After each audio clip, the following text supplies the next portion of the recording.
Listen, as usual, Arizona kept it gangster against the Sun Devils.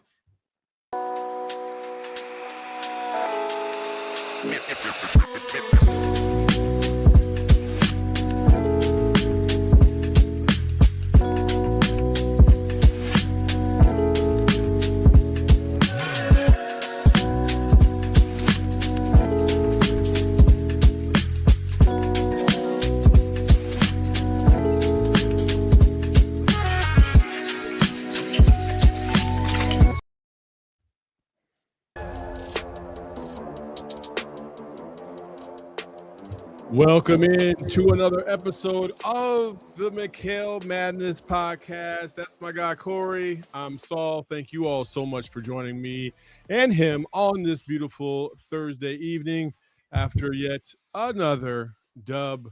17-0 these Wildcats are. Corey, how's we've been off for 9 days. 2 games have taken place since our last broadcast. And how are you doing? I'm doing good, man. We've been off. I've been obviously out there covering games, but yeah, nice little break. Wildcats pick up 2 wins. I'm doing good. I like what I see. You and I are both very selective fans, so we take different things away from the games. But for right now, who can complain with 17-0? It's looking good. Yeah. Listen, who can complain? I feel like you always have somebody out there that wants to complain about something, right? So, you were texting, Kev and I last night. We were all kind of talking back and forth, and we were talking about like, okay, well, what did the fans see, and then what was really happening, right? So that's why you see Dr. Corey is in the house with the stethoscope because he's going diagnosis. He's in full diagnosis mode. But before we get to that, listen, the Big 12 is not for the weak. We said that to start the season. ASU, and listen, I saw people talking about, this is going to be a 20, 30-point blowout, blah, blah, blah, blah, blah. And I was like, well, listen, maybe at home it could have been a little bit more pronounced than it was. But ASU can hoop. Like, they have guys that can ball. Like, I don't know why that's a shock. If you watched them earlier this year, you'll know that, like, they beat Texas in the Maui. They almost won the Maui Invitational. Probably should have. Like, they got some quality players. They fumbled against Colorado and Oregon State. I'll give you that. But the other 4 opponents that they played are pretty solid. So to have the record that they have at 11-7 or 10-7, they probably should be a little bit better. They should be 12-5 right now. And there was no, I didn't feel any type of way, especially after you saw a team like Michigan lose at home against Wisconsin, especially after you saw Iowa State get housed on the road against Kansas. I think we start to sleep on some teams and forget that even though ASU is inferior, like far inferior to U of A in the basketball sense, it's still a rivalry. And they still get up to play U of A, especially when they're the number 1 team in the country, especially when they know they got to go to McKale. They know they got to get their mind right, and they did last night, and I'll give them credit because they were hitting some buckets at some key times to stay in that game left and right. You couldn't shake them off. It was kind of crazy. No, and to start off, first of all, housed is a 90s term, so young kids, go look that up. We don't got time for you to catch up to what we're talking about, but they got housed. If you don't know what that means, ask your uncle. He'll let you know. But you're 1,000% right. I think a lot of times, obviously, Arizona fans are Arizona fans, so they have tunnel vision on Arizona. And I'm here to tell you, Arizona's not the only place that they play basketball. Arizona's not the only school with a good coach. I've been saying this for years. Every time I hear people up in Tempe arguing about Bobby Hurley can coach. He is a disciple of Mike Krzyzewski. He knows basketball. Now, whether or not his kids go out and execute basketball, that's a different story. But that's a different story for every coach because all these coaches are saying the same thing. The difference is some coaches have teams where the players can actually go out and do what the coach is telling them. And then some coaches have teams where the kids actually want to go out and do what the coach is saying. But all these coaches are pretty much preaching from the same book. So there are good coaches. There are good programs. The space that we think is between Arizona and the rest of the Big 12 or Arizona and Arizona State, the space that we believe is there, it ain't actually there, people. Because I can just put it to you like this, Saul, and I'm going to ask you a question. You answer honestly. Was there any point last night that you felt like this game was in hand? No. Before the last Maybe when they cut it, when it went up to 12, I thought, okay, they're good. But then they immediately gave up a 10-0 run. It was like, oh, You see? And I had them against at home. I had the Sun Devils when they hosted Gonzaga. Gonzaga was all over them. All of a sudden, they cut it to 5 with 10 minutes to go and had a 3-point shot in the air that didn't go in. And then the Zags went on like a 6-0 run and got it back up to 10. But the Zags were holding on for dear life at Tempe. You talked about Iowa State, Kansas. You talked about TCU beating Kansas for 95% of the game and then throwing it away. You talk about Kansas going down to UCF and Johnny Dawkins and them smacking Kansas. You talk about TCU, who Arizona just handled in their own gym, was up 6 at halftime at BYU. So you look at the Arizona schedule, people, where is the easy game? Where is the lay down blowout 20-point win? Newsflash, there ain't one. And if you were uncomfortable last night, then you need to buckle up because it's rock fights from here on out. For sure. I just want to give a shout out to Deborah in the chat, Owen, Hardwood, Willie. Thank you all for joining us. And as always, Mama Thomas is in the house as well. So appreciate that. And Owen actually said, this is pretty fun. This is going to take everyone back of our age. Who would win between you two in a good old-fashioned pencil fight? The hell is a pencil fight? Oh, bro, what? Are you serious? Oh, man. You got pencil fights? Oh, remember when, like, you would have to hold the pencil like this, and then the next person would just be like, snap, and try to break your pencil, and the first one to get the pencil broke loses. Bro, I never did none of that. I was a National Honor Society member in high school. We didn't have pencil. Oh, I'm a National Honor Society man. Get out of here. I had to throw that in there. Shout out Mama Williams. Keep raising them right. Mama had me in them books. I wasn't up there pencil fighting in class. We pencil fight because we could not read good over here in Arizona. Hey, you know.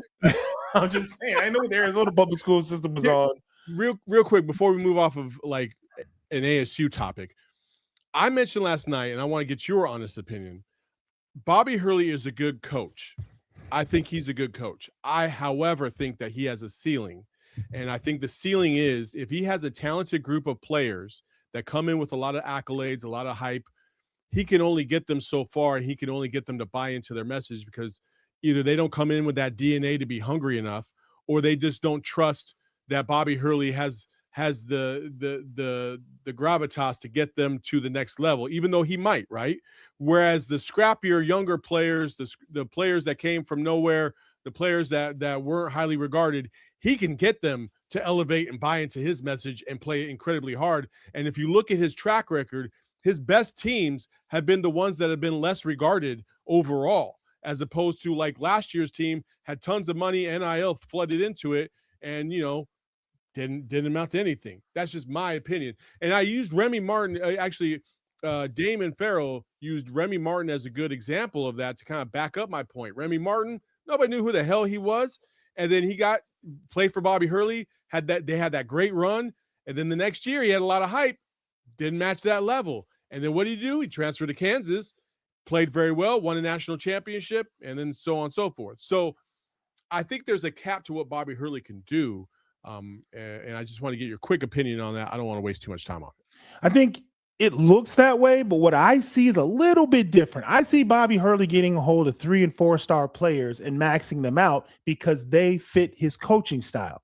When you start talking 5 stars, you start talking little prima donnas. Maybe they don't want to take charges. Maybe they don't want to hustle on D. So the instruction and the buy-in is always greater with the kids you have leverage over. The kids that are happy to be there and want to get further. The things that he's saying to them resonate. But to the guys that are coming there thinking they've already got it all figured out, yeah, they may find the Bobby Hurley experience a little off-putting. They may not have 100% buy-in. They may fall off towards the middle of the season. They may be causing issues in the locker room. I saw the year he beat Kansas. I think Kansas was number 1. He had the 3-guard combination. God knows I can't remember the names of all 3 guards. Remy Martin. And then damn it, I always forget the other 2, but go ahead. He had the shooters. He had talented kids who were nobodies, and they splashed onto the national scene. So I think his coaching style is for the 3- and 4-star recruits because he'll turn them into 5s. And then unfortunately with Remy Martin, as soon as he turns them into 5s, they go somewhere else. And let's be honest, Arizona State was a little bit late to the party on NIL. They didn't give him a whole lot of success when it first. They didn't give him a whole lot of support when it first got started. So he wasn't getting top kids. But I think you're on the right track. Bobby can coach mid-major kids, level 2, level 3, 3-star, 4-star kids. He can coach them up and get tremendous results out of them, as we saw last night. Yeah. Arizona fans can't pretend like they knew anybody on that roster before the game started. If they say they knew them people, they're lying. They didn't know none of those kids. But at halftime, they was like, damn, what's going on? Yeah. What's really going on? For sure. So let's get into it. All right, let's get into it. Listen, there's a couple different ways we could go right now, but I think the first one we want to put up is, your star players have got to play big, right? And I think as we go along in conference play, you're going to see that. Now in the first half last night, Burries, Pete, and Jaden Bradley didn't exactly play at a high level. More of a methodical approach, you could say. In the case of Braden Burries, I thought was, I don't remember a play that Braden Burries made last night. Like, I didn't feel like he made an impact on the game significantly. I didn't, basically, when you're watching coach tape, you would forget that he was out there to a certain degree. And I don't mean that disrespectfully. It's just he didn't do anything that, that stood out or really tangentially impacted the game at a high level.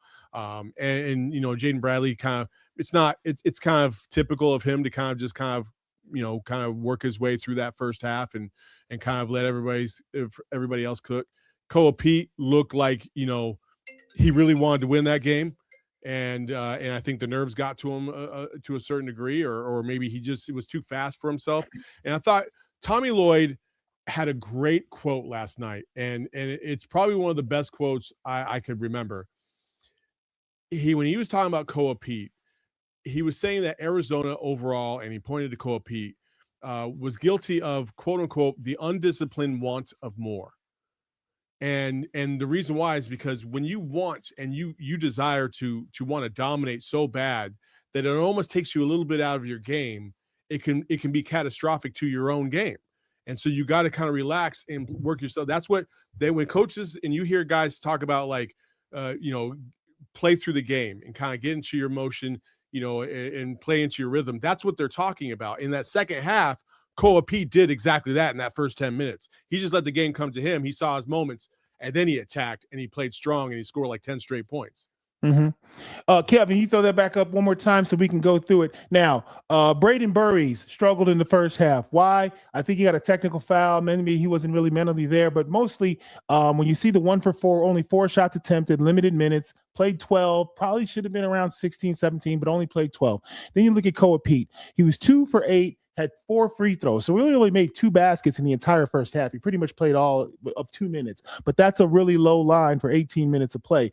Jaden Bradley, like you said, I don't care about his points in the minutes because we already know he's out there to make sure we win. He's not out there to put up numbers. He's the guy you get buckets from when you need him, which he delivered again. We'll talk about that later. What you see in the first half is Bobby Hurley and Arizona State's strategy being effective against Arizona. What was their strategy? They trapped every ball screen. They made everybody, no matter who it was, they made them give up the ball, and they made Arizona play to its second or third option. Koa Pete's numbers were down because every time he touched the ball, they weren't going to let him just do his thing. Burry struggled because every time he came off of DHO, dribble handoff, there was 2 defenders on him. In Arizona, I'm deceptive in the fact that what was wrong with Arizona? Everybody's like, what was wrong? How come they were struggling? They weren't ever struggling. They were simply reacting to a strategy that was being imposed. So it's not a glass half empty, it's a glass half full. So when you see those first guys struggling in the first half, it's because they were trapping all ball screens. They were doubling Koa Pete in the post.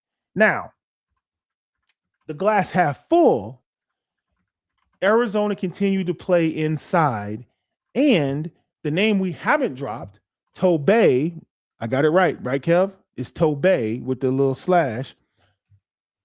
He had 15, 16 points at halftime. When does Toby Awaka have 16 and a half? You know when he does? When you double Koa Pete. He can just go to work and shoot jump hooks and get offensive rebounds and putbacks. Yeah. So Bobby's strategy worked. He forced the ball to Tobe Awaka, and Tobe said, "Thank you very much. Here goes 16 points in your grill." Guess what happened in the second half, Saul? They had to man up everywhere because Tobe was killing. Still finished with 25. But by the time Tobe did his job, which is what I'm supposed, when you double our guys, when you double our guards, I'm going to make you pay because you're giving me the ball and you're daring me to beat you. And Tobe Awaka beat him silly in the first half. And then Bobby went in at halftime and he went up to the locker room and he said, "Guys, forget that. Let's go back out here and man up." And then that's when Koa Pete was like, dun, dun, dun, dun, and he went into the booth and he came out and he was dominant in the second half because now he's only got to beat one guy. Plus the foul trouble. Tommy never deviated from his game plan. Get the ball inside, I don't care what the halftime score is. They do not have the horses to stay with us in the paint. Yeah. And now in the end, they wore them down. But those first half numbers, I think people are like, "Oh, the Cats are having an off night." No, give Arizona State some credit. They forced the ball to Tobe. Tobe put up. Can you imagine what the score would have been if Tobe didn't get those 15? Yeah. They would have been up 10 at half instead of just 1. But Tobe did his job. I was a bench player almost my entire career at Arizona. I know what you're supposed to do when the stars get double teamed. You're on scholarship too. You get an NIL too. Man, go on and get your points. Don't just stand around and pass the ball and be shook. If they're double teaming Koa, you got to eat. Otherwise, that strategy works. And hats off to Tobe and everybody at Arizona for keeping a calm head and just sticking with the script. That was the biggest win, I think, for Arizona that I saw. Yeah, listen, I think that I would double down on that. I thought despite it looking a little unnerving, I thought that the crowd was loud, as loud as it has been all season, if not the loudest. I will say it was the loudest it's been all year. Even against Auburn, it died off quickly because Auburn got blown out quickly. Whereas in this game, there was none of that. It was a close game virtually the entire game. So it was a little bit on edge. Plus, you're playing a rival. And I feel like the players could feel that a little bit. And it was a little unnerving. And they didn't know what to expect. And, they're not used to that. At least the freshmen aren't used to that. But that's why you have guys like Jaden Bradley. They're able to calm things down, play with a little bit of rhythm. And honestly, I thought Ivan Karchenkov, again, just showed that the moment's never too big for him. He just kind of goes through his process. He played smooth. He played great defense, and he was terrific all the way around. I just thought overall, it was a great experience for this team to be in their own environment in a high pressure situation and be able to methodically kind of wear a team down. And I felt like it was body blow after body blow inside, and regardless of what was going to happen on the perimeter, and credit to ASU for hitting some big shots to stay in the game, Arizona wasn't going to change. They were going to continue to just, jab, jab, jab, jab until you just can't see anymore. And finally, when it did look like, okay, well, it's a 2-point game, inbound, here we go. Oh, that's right. At the end of the day, you need that dude. And that dude just happens to be the captain of the team in Jaden Bradley, and he iced him out. Hey, what did he do? He popped the trunk. Pop the trunk on them. You know what I'm saying? If things get hairy late night after hours and you don't know how it's going to go, sometimes you got to go to the trunk. Sure. And it's nice to have that because we don't have to run a set. We don't have to pass and hand off and get the ball in position. Don't nobody got to come off a screen. He already has the ball in his hands. We just have to stand here and watch. And he went to work. He hit some big shots. There's nothing other than running a double team at him. There's really nothing you can do, but the whole team was just held hostage as Jaden Bradley cooks your point guard down the stretch. He's done it 5 or 6 times this season. It's not a fluke. It's not luck. It's I'm better than you, but I don't need to show you that right now. I'm going to show it to you when it matters. And I love the team concept. You made a great analogy. It was like a boxer just sticking away with their jab, sticking to the script. Sometimes when your offensive players aren't really making it happen from the perimeter, they go into panic mode and start playing me ball. Arizona never did that. Yeah. Arizona just kept looking. How many fouls y'all got? Okay, we're going to keep grinding. How many fouls y'all got? Ooh, 4. See ya. Ooh, 3. See ya. And now at a time where you need defenders, Tobe Awaka, again, offensive rebound, drop step dunk. Nobody's home. 7-footer on the bench. The dude trying to play the 4, I can't remember his name, He's Yeah, not really a 4. He's a 3. Alena Mukeba.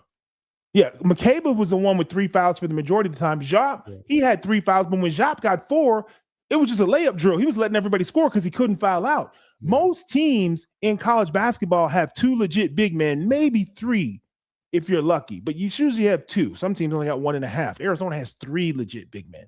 Yeah. So if all else fails, our bigs are going to outplay yours, and we're probably going to get the dub. And to the casual fan, it was nerve-wracking. What's going on? We were favored by 21 points. Yeah, I don't know who's writing those lines, people, but don't get in your prize picks with that nonsense because it ain't going to happen. I'm telling you right now, don't get gassed up off these stupid-ass lines that are coming out of Las Vegas. They're not real. They don't know what they're talking about. NIL has changed the landscape in college basketball forever. Didn't North Carolina get smacked by Stanford? How much money would you have made if you was just one of them crazy people that took, you know what I'm saying? They got a freshman who I already knew was going to cook. I think he had 39. I had the game against Colorado. That young man is nice. But if you don't know basketball, then you get surprised by stuff like this. So, upsets are happening all across. You mentioned Michigan getting beat at the crib by Indiana or Nebraska. No, Wisconsin. I mean, one of them corn states. One of them states with cows and corn when they're in Ann Arbor and got busy. But my point is, the landscape is crazy, but that applies to us too. So what's the good news? The good news is this Arizona team didn't get rattled. They didn't fold. They didn't deviate from the plan. And it was Tobey's night to make sure we got the dub. Some nights it's Jaden. Some nights it's Coa. Some nights it's Braden. It was Braden against Alabama. Correct me if I'm wrong. Wasn't that his night? No. Yeah, it was Braden against Alabama. Yeah. Come on, man. Like it could be anybody, and it was Tobey because you forced the ball to him and he stepped up and delivered. I was so pleased in which the manner in which they won that game. I know fans wanted to pound the Sun Devils and, send a message. And, we got bragging rights over Arizona State basketball for like eternity. We don't have to worry about that, right? Okay, they hit a buzzer, a 60, 70 footer a couple years ago, whatever. But the point is, style points don't concern me. And we'll talk about that a little bit later when we talk about our goals for Arizona. I don't care about style points. I want the team to get better. And you're right. I love the tagline for the show, battle tested, because that's exactly what this was. You played against a good coach who had scrappy, talented players, and they had a really good game plan, and you won anyway. You didn't win the way most people wanted to see you win. You just won. Will Tobey drop 25 every night? No. Tobey may not see 25 for the next 12 games. I don't care as long as we playing better and winning. Yeah. So good for Arizona. Shout out to the Sun Devils making Arizona feel uncomfortable in their own gym. I even think the announcers at a time, when I was listening to them, they were kind of like laying back, waiting for the blowout and the big run because they were so ready to just jump on the bandwagon of the number 1 team in the country. They're waiting for the highlight plays and the big run, and it never happened. What happened is Odom was cooking. Now, Odom, at one time, it felt like he had 35 and he only had 17. Yeah. But it was the 17 that he had. He was like, damn, does this kid miss? Like he he only had 23 points in the game, but it just felt like every time he hit a bucket, it was at such a key time, right? Like it just felt like, I was watching this and it was like Arizona would go up 4 and you could feel it come, like the crowd could feel it coming. Bucket. All right. Yep. Back down to 2, or they got it up to 5 or 7. 3, boom, now back to 4 or 2. Like it was just like bucket after bucket at key times. Like I was sitting back and I was just like, man, this team is somehow hitting every shot when they absolutely need to stop the wave from happening. I kept waiting for the run of death, and the run of death never happened. And then they got a little bit of one to get up to 12, and you think, okay, cool, cruise control. And I think even Arizona thought, okay, cool. And then they lost their man on, and Truitt hit a 3. Then they lost their man, and Odom hit a 3. And then Karchenkov goes for the steal, and he misses. And Odom comes down and hits the and 1 3, and it's a 10-0 run all of a sudden. You're like, whoa. But again, learning opportunities. Ivan Karchenkov, with under 2 minutes to go in the game, will never make that mistake again. I can promise you that, because the juice wasn't worth the squeeze at that moment. Just play solid defense, because that's what Arizona can do. They can lock you up without trying to go for the big home run. And that's what I like about this team, is that like they're going to learn on the fly, and they're going to learn. And Tommy's approach is, and I said this last night, it's very Wooden-esque. John Wooden would always talk about, like, it's not about wins or losses. It's always about the process. It's always about, like, what are you doing to prepare one day to the next to get ready to play at your peak level? It's not about if that peak level will get you a dub. It's about, did you do everything you could to play at your best? That's it. Okay. And the one story he always talked about was putting on socks and making sure that the socks were nice and tight across your foot, because just the smallest wrinkle, especially with those old school shoes and those Converse and those All-Stars back in the day, the smallest wrinkle will give you a blister. And guess what? That affects your performance, and you can't have that. So he would teach guys how to put on socks appropriately, which sounds silly today, but it was what it was back in the day. I love the history reference. So I'm gonna stay with you. You know, I'm a history buff. And if there's any boomers watching, they remember this. There was a time in America in the 60s, 50s, and 60s where community college was free. It was free.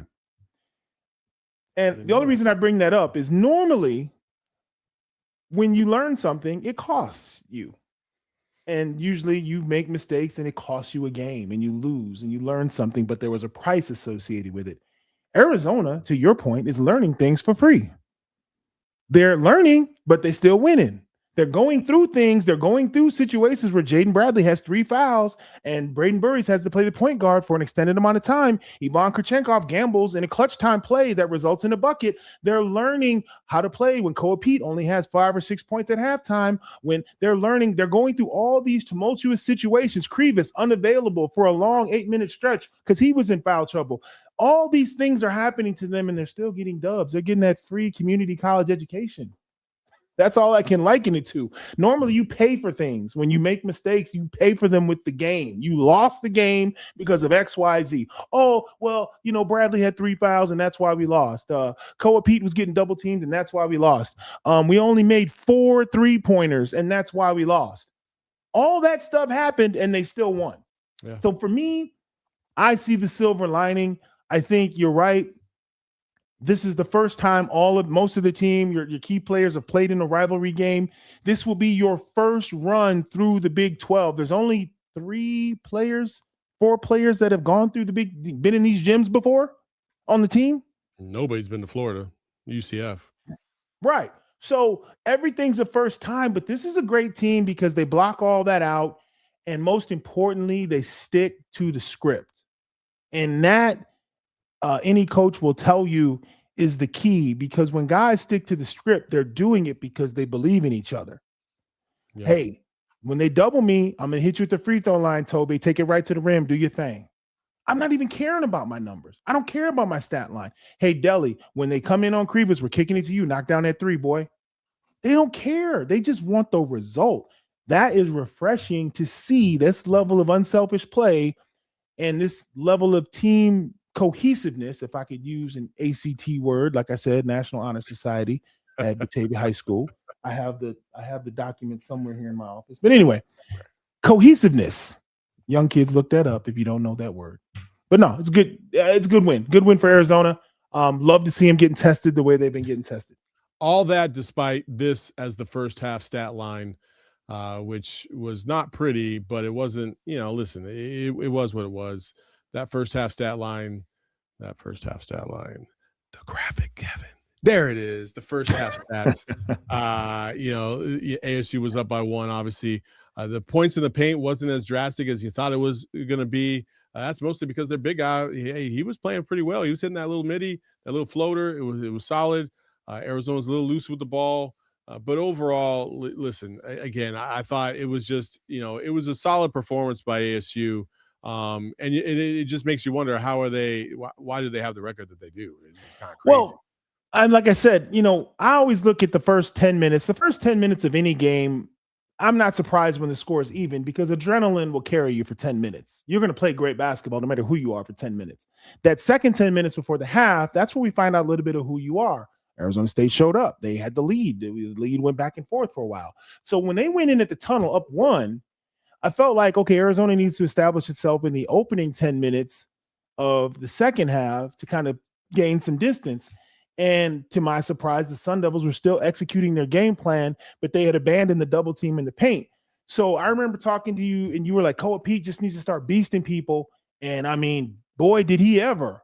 He showed one guy isn't enough. You got to bring 2. You know what I mean? So Koa Pete in the second half, when they had to respect Tobe Awaka and not leave him, Koa Pete made things happen for himself, and everybody's like, oh, Koa Pete finally got it going. But you got to look one layer further into, are they trapping Koa anymore? Are they hedging so hard on our guards? Everybody started finding buckets in the second half because Arizona State they were literally hurting in the paint.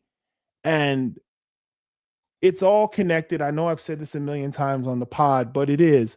When your bigs are getting fouls, when they're drawing fouls, the opposing coach has to do things to protect his own bigs, which include doubling off the wings. Yeah. And now you see Krashenkov with the 3. You see Aristode come in and knock down the triple. You start to see Burries get loose. So Arizona did a good job of forcing Arizona State's hand, but more importantly, they took whatever the defense was giving them. And I should preface that by saying they have the ability to take whatever the defense is giving you. And that's what makes this team special, in my opinion. I also think that, listen, the old school mentality of this team is definitely to win from the inside out. And it's to beat you to death in the paint. That's just what it is. How much so? Well, let's take a look at these big 3 stats right here that we have for Koa Pete, Tobe Awaka, and Mo Krivas, and what their percentages tell us about the full story. Arizona's averaging about 91 points a game combined between Awaka and Koa Pete. They're averaging a little bit over 36 points a game, so about a third of that, if not actually a little bit more than a third. All right, so rebound percentage is kind of crazy because combined, these dudes are averaging about 24 rebounds, which is more than half of the rebounds that Arizona averages at 43.6. And then free throw attempts, same story. Almost half of the free throw attempts are coming from your inside bigs. And the killer part of this is I thought for sure with those 3, the percentage would skew towards at least, 40, 50% of the given minutes in a game. No, it's far from. It's about 70 minutes out of the 200 available on the court for all 5 players, which, listen, that puts you at about 35% game time available, which is pretty remarkable. So their efficiency from inside the paint with these 3 bigs is remarkable and amongst the best in the country. You hit the nail on the head. They're 40% of the lineup, but they're 30% of the minutes. That's crazy, right? But that's what's going on. You look at their ability to get to the free throw line. You look at the fouls they draw. You look at the points. You look at the rebounds. They are overproducing for the minutes they're on the floor. So that means as a guard, y'all got an extra 12 to 15 minutes among the 3 guards where y'all can just be non-productive because don't worry, we're picking up the slack. There's no question the Arizona bigs are the sledgehammer that every opposing coach looks at like, damn, what am I going to do? One, there's only a handful of teams walking out on the floor with the same level of big man as Arizona, just off the rip, coming out of the locker room. So for those coaches, they're not really worried. They're telling their guys, hey, stay out of foul trouble, go toe-to-toe, be physical, we're going to be fine. But for the coach that got 1.5 big men, he got problems. Because if his best big gets 2 fouls early, it's probably going to be that Vegas line that's in your prize picks, Arizona by 20. But if you've got to shuffle and hide your guys, and you've got to have a concept and a team that understands, we had a saying at Arizona, if we got to help you, you ain't helping us. And I remember hearing that as a freshman, and I remember saying it as a junior and a senior to the guy, hey man, coach put you in the game, bro, but if we got to help you, you hurting us. Guard your man. Like, we're our best when everybody can hold their guy. So a lot of times when you ask players to sacrifice on defense and leave your guy to come help out a player who's got a mismatch, you got to have a special group of guys that are willing to do that, because coach will tell you, hey, man, we got to double down, get the ball out of Koa Pete's hand. If they hit a three, that's on me. I'll live with that. When a coach tells you that's on me, that's a trust thing. And you and I talk about it all the time about guys buying into basketball, and do they actually buy in? These are small little instances that most people don't see, where a kid is like, I believe what coach said. I'm going to go ahead and neglect my duties and play team defense. And he's already given me the pass that if X happens, it ain't on me, because I'm going to execute his game plan. That's high level college basketball. Absolutely. Let's talk a little bit about UCF before we do move on to the next thing. UCF is a good squad. They're 14-2 on the year. Johnny Dawkins has done a phenomenal job really putting that team together after losing some key players like Keyshawn Hall over to Auburn. And when I look at this team play, I think there's a couple things that stand out. One, they've got length and they've got athleticism. Like that's for sure. Two, though they are a good team and they are 14-2, I do think that the way they win this game, if they beat Arizona, is they're going to shoot very well and their athleticism will be on display a little bit more than your usual team that they play. However, and I do say that with a big however, because of what we've seen with Arizona and their methodical nature of being able to wear teams down and really take what you're going to give them and execute at a high level, UCF is going to have to play the most disciplined game they've had all season. And if you watch what they did against Kansas State and the other teams that they've beaten, there are too many times where guys are getting wide open shots. A simple pump fake will get a guy to jump out at them. And you can't do that against Arizona because they will murder you. They will absolutely murder you. So that's where I think Arizona has the benefit, even on the road, of just being calm, cool, collected. And I think this game against ASU really is going to vault them forward into a hostile road environment and keep them even keel because UCF, listen, this is the biggest game of the year for UCF by a mile. They are going to show out. They're going to be hyped. They're going to be lit because it's the number one team in the country, and UCF doesn't have that signature win yet. They need that one big-time dub for everybody to, okay, I guess that 14-2 record is no fluke. And I think this is their opportunity to do so. Do I think they're going to get it? Probably not, but we shall see. Corey, what's your take on UCF? Very talented. Like you said, they're going to want to have some up-tempo play, but at the end of the day, it's going to come down to whether or not Arizona can stick to the script and play inside out. I think the 7-foot kid, Bowl, he's talented, but he's 210 pounds. Yeah. Bruh, you got to get on some protein shit. Hold on a second. Bruh, this is me at 210 pounds. I was 6'5". You 7'2" and 210 pounds?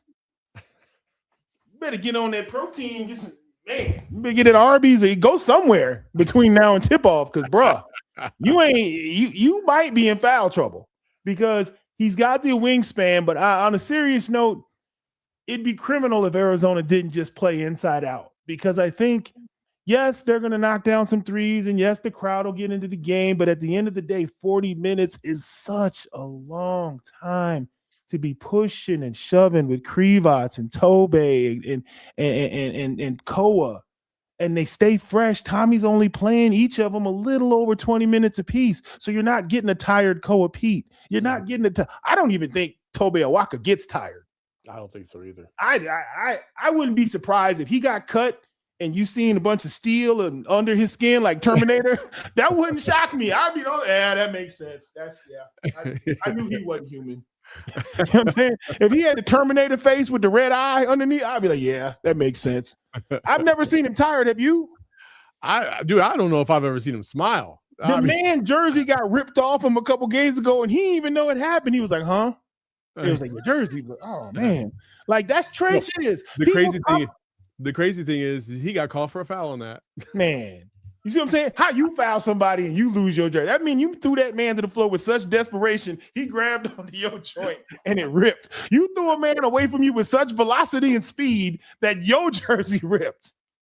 That's insane, bro. Like, I'm serious. Like, Tobey Walker's on something different, man. Like, people talk about, oh, I'm from the hood, I'm from the trenches, I got it out the mud. All that. Look, he don't say nothing. He don't talk trash. He don't celebrate. He knocking down threes now, Saul. Bro. He knocking down threes. Yo, he didn't even hesitate. He was like, got him. Got him. Oh, you want to double team the guard? They kick it to me at the top. Lights out. And then you know what your coach does? That's on me. We gotta live with that. If you can take the number one team in the country and reduce them to a Tobey Walker 3 and he hits it, can't nobody be mad at you. No. Like, come on. Like, we took away this, and we left them with that, and they still made the damn bucket. Yeah. So, yeah. I think Arizona, they're not going to be rattled by the environment. Will it be UConn? No. Will it be UCLA? No. Will it be Auburn or Alabama? No. It won't be any of those settings that Arizona's been in. It won't be any of those. It'll be things that they've seen before. And when you've got 17 game tapes out there. Yeah. That's the other thing for sure. We seen the game where Burries went off. We seen the game where Jaden Bradley went off. We seen the game where Koa Pete went off. Mm-hmm. Man, you just tell your guys, like, you're going to take the most recent game, this game against ASU. And honestly, Saul, now that we're talking about it, I think, and this is just me being hypersensitive, we may have a perimeter defense problem. Oh. We might have, because when you look at the work Odom was putting in. Bro, Odom is so unique, though. Is he in the Big 12? Odom. How many teams in the Big 12 do? Not many, not like that. How many would you say? Maybe that might be the only one. I don't know. Dude, listen, Bobby was talking about how he's just a little water bug. Yeah. And it's true. He is, like, when you look at Odom, like when you physically look at Odom, you think somebody's kid just left middle school and jumped on the court. He don't look like anything. He do have an 8th grader game. You're right. But he's just a little quirky, like twitchy, and those guys sometimes are just some of the most difficult. And listen, the unorthodox shot making.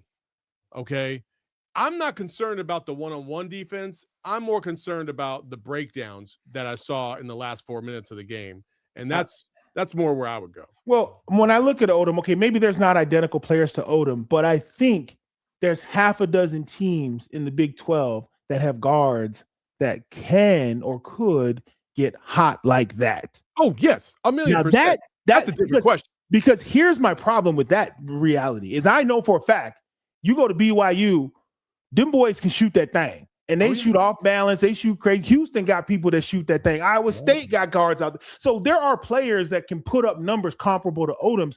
My point in saying all of that is this. Jaden can't guard everybody. And even when he's guarding, he can't get in foul trouble. So if Krashenkov and Deli and Braden don't learn how to shuffle those puppies, shout out Kendrick Perkins, if they don't learn how to shuffle them puppies and stay in front of people, I can't expect Koa Pete, Krivas, and Tobey to answer guards that are cooking. We need our guards to do their job and our bigs to do their job because it's frustrating. It's frustrating. But go ahead. I'm going to push back a little bit. Because I've seen them play very well against most guards anyway. And let's also realize that, like, Odom wasn't on fire. No, he just hit timely bucket. It was volume, right? 9 for 24. I'm like, you would usually take that for your star player all day, every day. Like, all right, that's fine.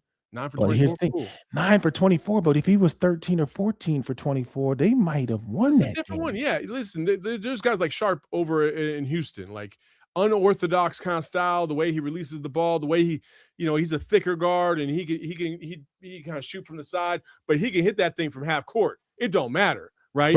Like those kind of dudes, like I 1,000,000% agree with you. But I do think Arizona has the unique versatility and athleticism to be able to stay in front of a guy like him. He's a tough matchup. I'm not saying they're going to shut him down by any stretch of the imagination, but I have liked what I've seen defensively, even last night.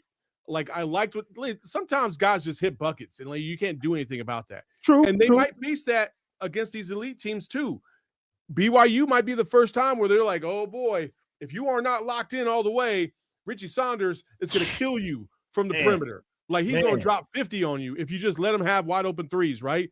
Come on. Obviously, we know about AJ. Like, they got a squad, but I like how Arizona plays defense and how they wear you down, and I'm not too concerned about it so much. And I prefaced it by saying maybe I'm being hypersensitive, and I think that's just me because I'm watching this young man cook, and I'm like, he's not really cooking. Like you said, 9 for 24, but it's enough to keep his team in the game, and there are way better guards in the Big 12 than Odom. Way better guards in the Big 12 than him. So I'm like, and they're, unfortunately, more talented teams too. So forget all that. Let's go back to UCF briefly. And I think our fans need to realize how much, because it is a copycat league, how much of this strategy will you see Johnny Dawkins impose Saturday? I'm willing to bet a lot of it. The double teams on the ball screens, yeah. Tobe gonna have to prove himself again because we know like clockwork what these other guys are going to do, and we can't afford to get in foul trouble. I wouldn't be surprised if Arizona sees ball screen double teams until it proves over 2 or 3 games that that's not going to phase us. Mm-hmm. I wouldn't be surprised if UCF just copied the whole formula and just copied their whole style. They can try. Yeah. Hey, listen. It worked. It worked for 20 minutes. Yeah. Actually, it worked for about 30 minutes. It was still a game with 10 minutes to go. It was a 1-possession game. That's true. That's true. Yeah, I mean, why? You could try about the style, but I don't mean you're gonna be able to do it. You know what I mean? Like, that's just I mean, it's like it's kind of like the McDonald's versus McDowell's thing. You know what I mean? Like, that 2 all beef patties, special sauce, lettuce, cheese, pickles, onions. McDonald's got the sesame seed buns. Our buns have no seeds. Are you saying Johnny Dawkins got the Big Mick? They got the Big Mac, and we got the Big Mick. Oh yeah. Everybody in the Big 12 got the Big Mick, man. Yeah, I know you get these references, Kev. Please tell me you get these Coming to America references, brother. If you don't, we'll have a conversation after the show. Oh, bro. man. You can take a picture, but you can't create it. You got Joseph out the Lions then. All right. Before we do wrap up, Corey, at the beginning of the year, you had a list of goals. They have been slightly modified because I think we are at the point now where one particular goal that you had is irrelevant, and that should not be the goal anymore. Like, I think we would have been satisfied at the beginning of the year if we got to the Elite Eight or better. Well, we can scratch that now. When you start off 17-0 and you're the number 1 team in the country for now the 4th week in a row, the expectation is you have to get to the Final Four. You just have to. And, barring an injury, knock on wood, this is the way it needs to do. Now, that 11-2 conference record is irrelevant. That doesn't really. That was 13-0. Yeah. What do you mean 13-0? They didn't lose. Oh, that was the non-conference. That was 13-0. Yeah, non-conference. 13-0. I'll take that too. I'll take that too. Absolutely. 13-0. They're 4-0 in the conference right now. And listen, we know what's coming up here starting in about 2 weeks, but they still got to take care of business. They got obviously we talked about UCF. They got Cincinnati at home next week. And then they got another matchup against ASU at ASU. And then the fun begins, and you got, obviously BYU at BYU, and then you got the ASU game. So, and then February is just that's a death march. Like, February is rounds 8, 9, and 10 of the Rocky movie. If you know your Apollo Creed and you know your Rocky, go run the final rounds. That's what February is for Arizona. Can you put my list back up there? Because I want to point out one thing. Non-conference, they did great. Big 12 champions and tournament champions. I'd love to see that, but really don't care. Yeah, same. Would love to see it just because I really. But you want to know one more time, Kip, what's not on there? It's being undefeated or being ranked number 1. That's not on my list. Really don't care. Don't care. Our current number 1 ranking, and I want to say this to the fans, that is a gift that this program and Tommy Lloyd have given to us. We are number one. We get to walk around saying it. We can talk spicy to people in our group text messages. We can get on social media and pop our collar and post those memes and do whatever we want to do. And we've been living good for how long now, Saul? How many weeks has it been? 4 weeks. The fan base, the nationwide fan base, been able to take pride, stick their chest out over that number one ranking. That's something for us. I guarantee you right now, the kids don't give a damn about that. There's only 3 undefeated teams in basketball total right now. Right. And these are things, Miami, who else? Miami of Ohio and Nebraska. Right. And so this is their gift to us. So my advice to the fans is soak it in, talk that ish, go back and forth with people, be petty, because it's not gonna last. I don't really care about it. It's not a goal. And as far as the number one ranking, when we started off the season, what was our preseason ranking? 14, something like that? No, something like that, yeah. That was someone's opinion of us. We didn't care what their opinion was of us. We went out and played the games and we won them all. Now their opinion of us has changed. They say we're the best. Well, 2 months ago, you didn't have the same opinion. Now, all of a sudden, we're not, but we don't care what you think. We didn't care when we were 14. We don't care now that we're number one. It's just wasn't with me when I was shooting in the gym. You see what I'm saying? Mm-hmm. Hey, sometimes you got to wait till it's dark to see who's really with you. Bars. Ooh, bars. I like that one. That. My point is, it's just an opinion. And Tommy had even a better quote. He said, I'm not running for office. What do I care? I'm not running for an election here. I don't care what votes we get. He's not running for office. You can't vote your way to a national championship. You have to play your way to a Final Four and a national championship. So my point is, I don't care about the number one ranking. I don't care about us going undefeated. It's nice. I love it. I enjoy it. But my goals are, this is a team that can certainly, if they do the work in the Big 12, you can have 1 or 2 losses and get a 1 seed. You can have 3 losses and be a 1 seed. Hell, in this conference, you could probably, as long as you finish at the top, this conference may spit out 2 1 seeds. Who knows? But the point is, if you position yourself with a 1 or 2 seed, that means you're on the opposite ends of the bracket and you got a good chance to win your first 4 games. After you win your first 4 games, all fans got to know it's a coin toss, because everybody showing up there has fought their way there and can beat whoever else is there. So for me, I'm going to root like hell for them first 4 wins of the tournament.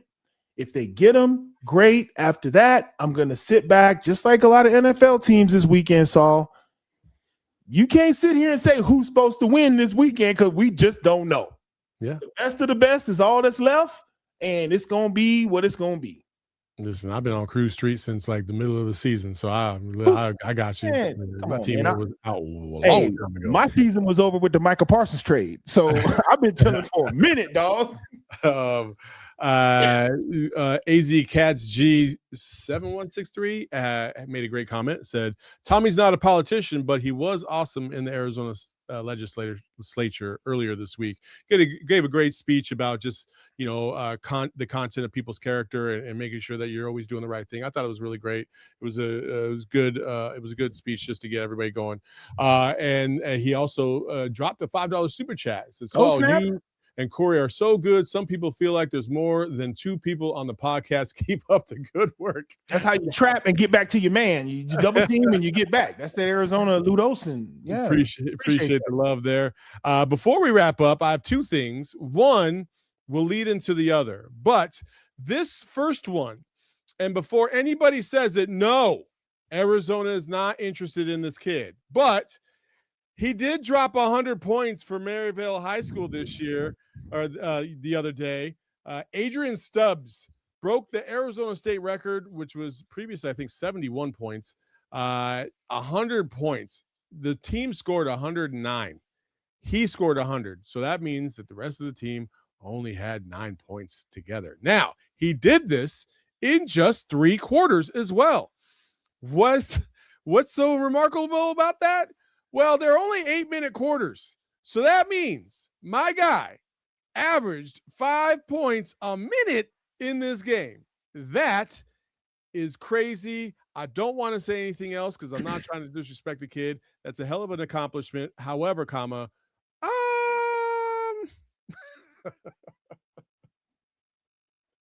yeah. We could talk about basketball culture in 2025. We could talk about AAU. We could talk about high school basketball in Arizona, but we don't have to. I just have one word: why? Why? What kind of level of competition are you playing? And why are you shooting? What are you hoping to accomplish? Because I've never heard of the young man. I don't know if he's being recruited, and that's not the point. The point is, if it's not going to be a competitive game and you just want to do it for the social media, you want to do it to go viral, It's still I hard. can't. I got to understand it because that's the majority of the motivation on everything, even with adults nowadays, is something for the gram, doing it for, X, and doing it for, TikTok and going viral. So letting this kid score 100 points in 24 minutes, that's impressive. It's insane. And I just really would like, do I want to watch the full game so I can put it in context, or do I want to spare myself from watching, what we called them back at the crib when I was in high school? We called them driveway hoopers. The little kids that had the driveway on the garage, and now they played in their garage, and they was nice in that little environment. Johnny Dope from behind the hedges, he tried to trap you coming to his house to play 3-on-3, and he not missing a shot. Those wasn't real hoopers. And I don't think there was a kid over 5'4" on that court. So I don't think I want to watch that footage. And shout out, because he still had to make the shots. He did. So clearly, I can't knock the kid, but I wonder why. What happened? What was the circle? I'm curious. I'm so curious. Throw a double team at him or something, please. Trap this dude goes on, or were y'all trying to go viral with him? Or is this a setup? I mean, you got to question these content creators now. What are we doing here? Yeah. How did you happen to be there for all this? You know what I mean? Like, perfect camera angles on every bucket. People stepping out the way at the last second. Yeah. I mean, you got to question it. You got to question it all nowadays, man. But no, shout out to the 100 points. That's what's up. Here's something that you don't have to question. I was very fortunate enough before Kevin, don't put it up yet. So the other day I was, obviously I'm a veteran. I went to the VA, get a checkup, and a gentleman came over to me, says he's a huge fan of our podcast, Corey, which I was wow. Oh, that's cool. He was like, Saul, I watch the pod and I love what you guys do. He's like, my name is Isaac Bond. And I was like, Isaac Bond? He was like, yeah. He's like, I'm in the record books. He's like, I actually have the highest career average for a Arizona high school basketball player. I was like, oh yeah, looked up. Sure enough, Isaac Bond, 40.1 points per game, which is a state record for one individual season, and 35.7 points per game in a career, which is also a state record. He's tied with somebody at the 40.1, but he's got the individual record for 35.7.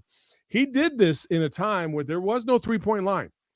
And to make matters even better, and I was, because he had said it and then he walked away and went to go sit down. And I was like, well, I got to look this guy up.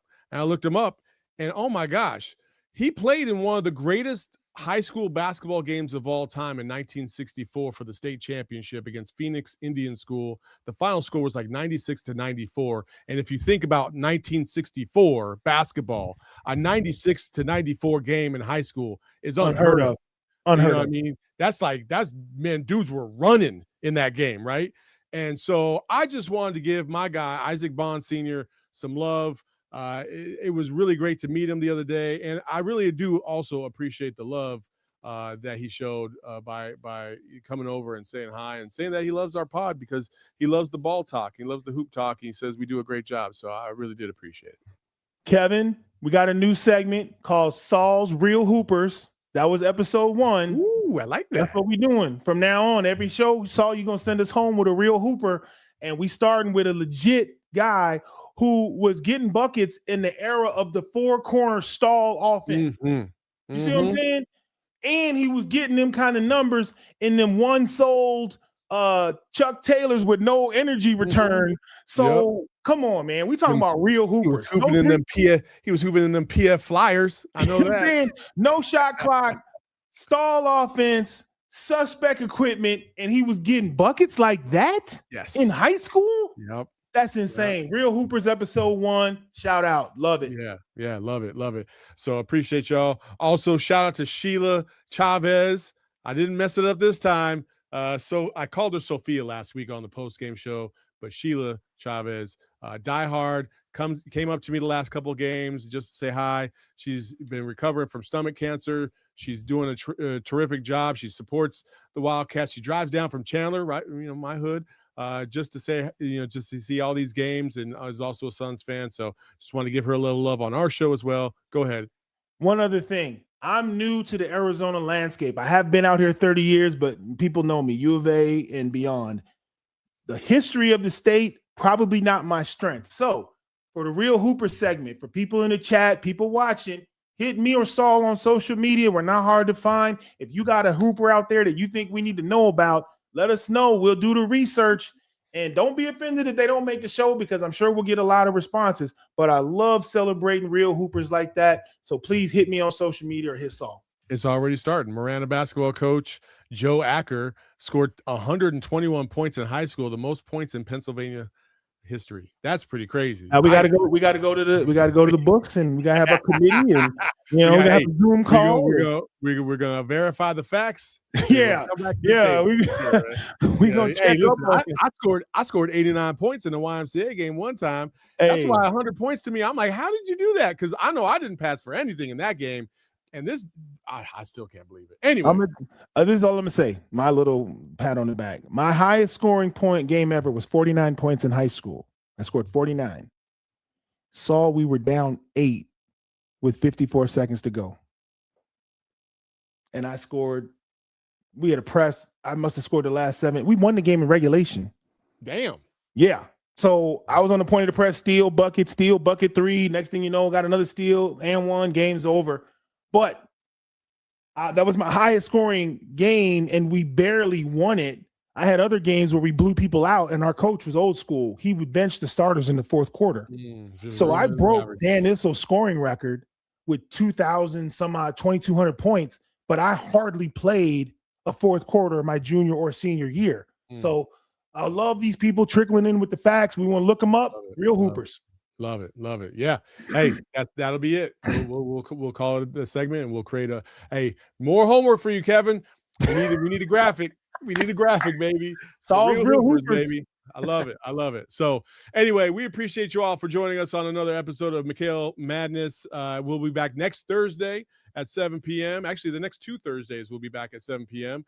Hey, listen, it's about to get really, really fun around here. But in the meantime, make sure you take care of yourself. Follow my guy, Corey, on social media at College Corey. You can follow me at Saul_Bookman. You can follow Kevo at Kevo Posts. And you can follow the show at PHNX_Wildcats. They got the post game for you on Saturday, so make sure you check them out. Him and David do a fantastic job. Best in the business. I love watching them break it all down. And until next time, we love y'all. Peace. And as always, bear down. We all silly like the mayor.